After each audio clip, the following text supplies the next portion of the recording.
A Bíblia é um texto formidável, composta de 66 livros diferentes, escritos por mais de 40 autores em um período de 1000 anos. Não é apenas uma compilação de um grupo de histórias diferentes, ou um manual de autoajuda ou até mesmo um livro devocional.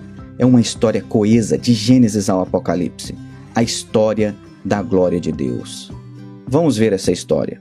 No princípio, Deus criou todas as coisas para a sua glória.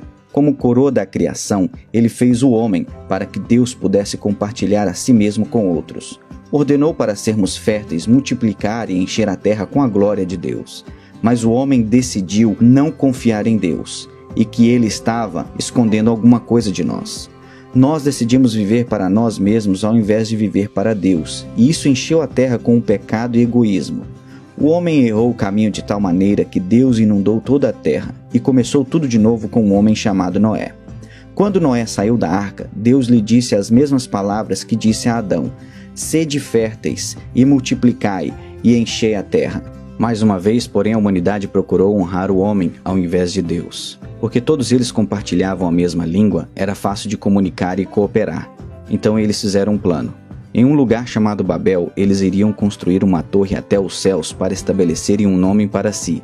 Eles trabalharam para construir o seu próprio reino, ao invés de obedecer à ordem de Deus. Eles cometeram o mesmo erro que cada uma das gerações anteriores havia cometido. A humanidade ignorou a Deus e sua ordem de espalhar o seu nome e sua glória por toda a terra. Então Deus tomou a seguinte decisão.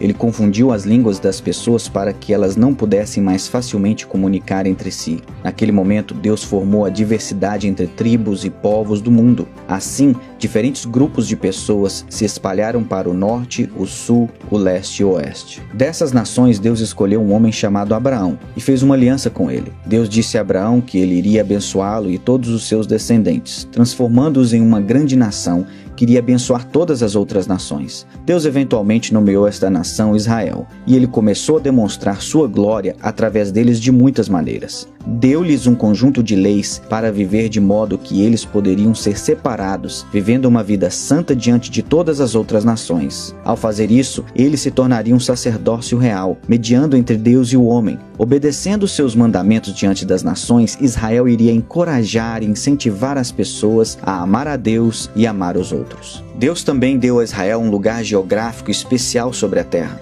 estrategicamente localizado no meio de todas as outras nações.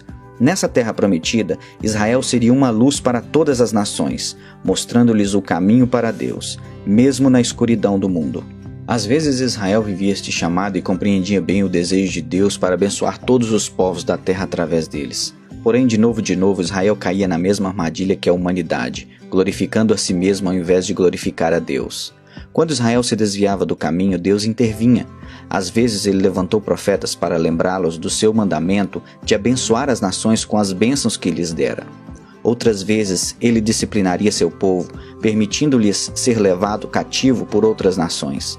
Independentemente disso, Deus usou Israel mesmo em sua desobediência para engrandecer seu nome entre as nações. Mas tudo isso foi apenas o começo daquilo que Deus tinha planejado. Em todos os seus altos e baixos, Israel cresceu com fome de um Messias prometido, um rei que iria estabelecer um reino eterno que nunca teria fim. Isso, é claro, nos leva a Jesus. Deus enviou seu Filho para a terra por 33 anos para demonstrar dramaticamente o amor do Pai, tanto para judeus como gentios. Ele era da linhagem do rei Davi, mas sua genealogia tinha judeus e gentios. Seus primeiros adoradores foram os sábios, gentios do leste. Anjos proclamaram que sua salvação seria para todos os povos. Até mesmo no dia de sua apresentação como bebê, foi identificado como luz para iluminar as nações. E outra vez Cristo lembrou os seus discípulos que o plano de Deus, desde o início, é abençoar todos os povos.